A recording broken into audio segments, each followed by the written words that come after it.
Ngayong araw nga mga idol ay in-invite ako ng aking kaibigan, maglo-long ride daw kami sa malapit. Siya nga pala ang kaibigan kong Philippine Looper. Inikot niya ang buong Pilipinas gamit ang kanyang motor. Ngayon nga daw ay meron kaming pupuntahan na malapit na malayo-layo. Nagtataka nga din ako kung bakit kami maglo-long ride sa malapit. Kaya pala sobrang traffic kaya yung malapit ay nagiging malayo at nagiging long ride. At gusto lang pala niya akong ilibreng kumain na hindi siya ang magbabayad. Hala baka bula lang yan. Nagtataka nga din ako pero dadalhin daw niya ako sa isang sikat na kainan sa Binangunan, Rizal. Pagdating nga namin dito sabi na siya na daw bahala mag-introduce.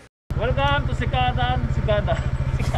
Walang tumawa, pre. Diba ang galing niya, nakakatat. Pero sa totoo lang mga idol, napakaganda dito. Kaya ako na lang bahalang magsalita. Nandito nga pala kami ngayon sa Sikatan Sikada Cafe. Isang trending na kainan na matatagpuan dito sa Binangunan, Rizal. At sakto nandito din ang mga sikat na content creator. At nakilala ko si Francis Vlog, si Hawk TV, si Mr. Ron, at si Makaero. At napakabait at humble na si Kamuting Gala PH. Habang ikaw ay kumakain sa kanilang siniserve na masasarap na pagkain, ay nako, tanaw mo ang isang napakagandang Laguna Lake. Hindi lang pala tiyan ang mabubusog, pati ang ating mata sa ganda ng tanawin. Kaya hindi na ipinagtataka kung dinadayo ito ng mga tao dahil bukod sa napakalamig na klima ay napakalapit lang sa Metro Manila. At hindi lang yan, habang ikaw ay kumakain ay kinakantahan ka rin ng kanilang singer. Pagkatapos mong kumain at gusto mong magpahinga, huwag ka munang umuwi dahil pwede kang manatili dito hanggat sa gusto mo. Dahil meron silang mga available na room na pwede mong rintahan. Para ka lang nasa mamahaling hotel dahil sa kumpleto at malinis ang kanilang room. At syempre, tanaw mo pa rin sa bintana ang napakagandang tanawin. Hay nako, para kang nasa Bali, Indonesia pero nasa Binangunan ka lang. Kaya pasyalan nyo na